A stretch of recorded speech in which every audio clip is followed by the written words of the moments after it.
Hello, my name is Richard Stone. I just put this short presentation together on rethinking phosphorus management and the opportunities for using legacy phosphorus stored in your soil. And when we talk about legacy phosphorus, we talk about the phosphorus that has gone into the soil through application over the years that hasn't been used by the plant. In other words, if you apply 50 kilos of MAP, that's 11 kilos of phosphorus, and the plant uses 3 kilos of phosphorus per ton. So an average crop of wheat will use 6 kilos of phosphorus. The other 5 kilos will go into what we call legacy phosphorus that can be obtained at a later date.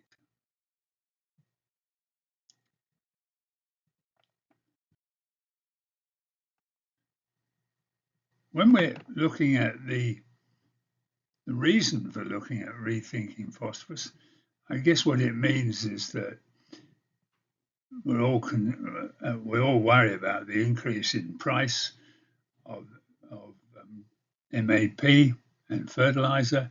As you see at the moment, we're up in the 2022 around about $800 to $1,000, and this is all brought about by supply and demand, energy costs, and of course disruption from war, food security, and trade wars.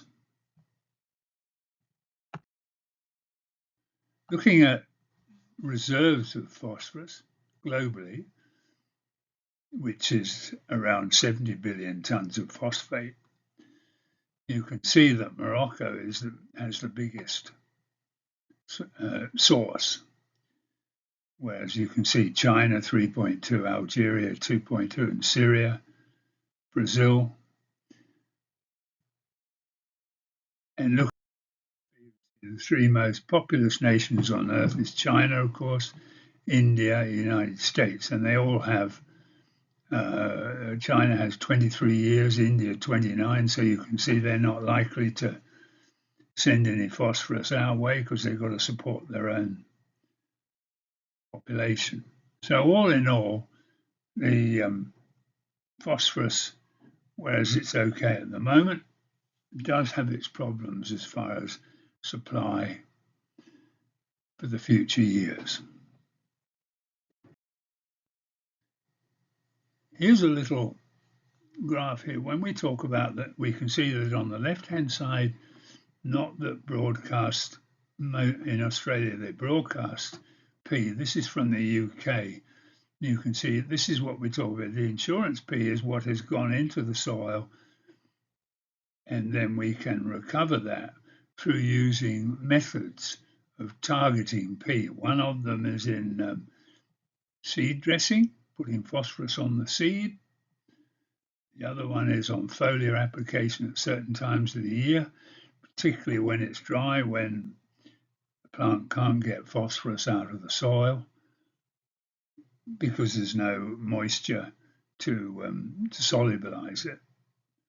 So this is when we can come to targeted P, and also a method that's being used a lot in Australia or most places where possible is putting the fertilizer more where the roots are.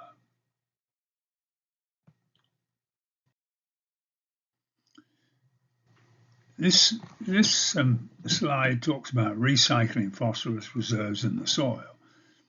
And when we can look, perhaps the best way is to show this is the STP, or the soil test phosphorus, which is the one that's used in Colwell, Olson, to show that this is readily available to the plant if the roots can find it and the weather is such.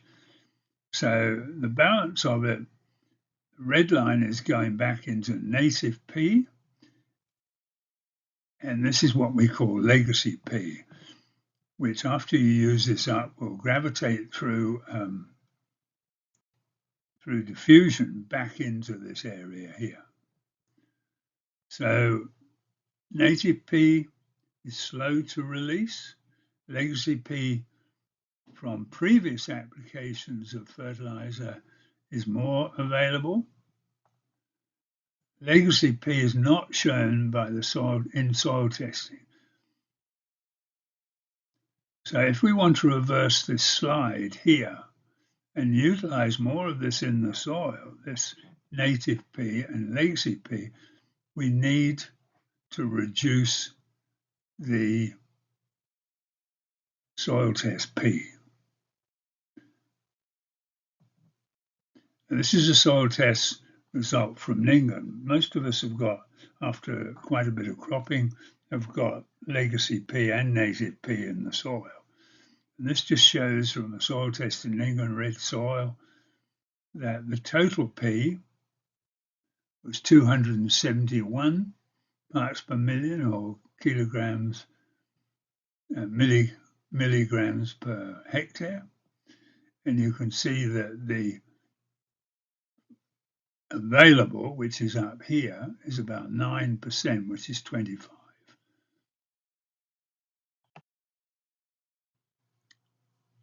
What's happening when you use, this is from using a seed dressing, seed nutrient primer from RLF product called BSN Superstrike, that you can see it increases root growth, which has a greater expiration capacity to find the phosphorus that's been applied into the soil.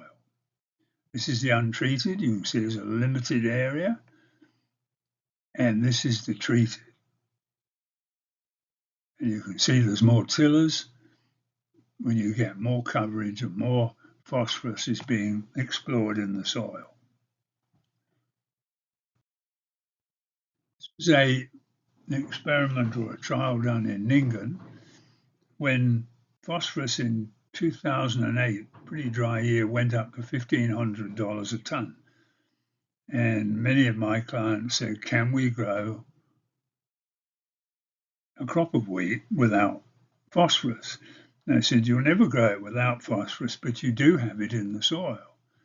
Now you can see here, this is 30 kilos of DAP per hectare. You can see that the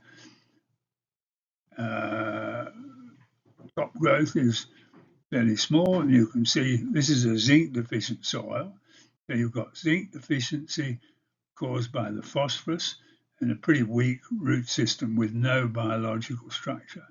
We then applied the BSN phosphorus-based seed primer, which increased the nutrient content of the seed, and we got much more biological activity in the soil.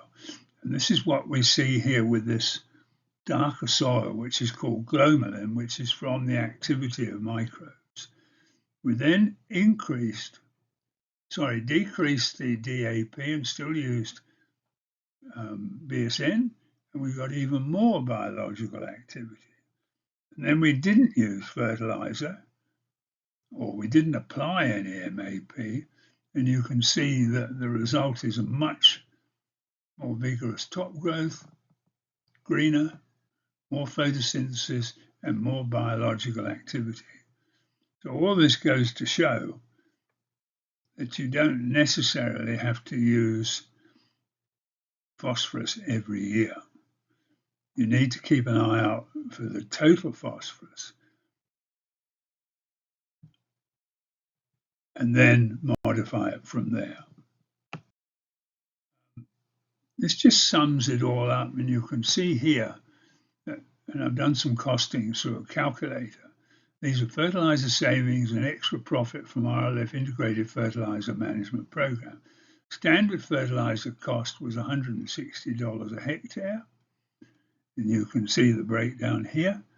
With an RLF Integrated Fertilizer Program, it was $146.90, which is down 10%. We always say you can safely reduce your phosphorus by 10% if using seed dressing and foliars. So the fertilizer cost savings were $13.10, and the extra profit, which is from our calculated and farmer demonstrations, replicated trials of 10% increase in yield by doing it this way, it was $81 a hectare. I hope you enjoyed this little presentation and and set you thinking about how you might be able to save on fertilizer and increase yields. Thank you very much.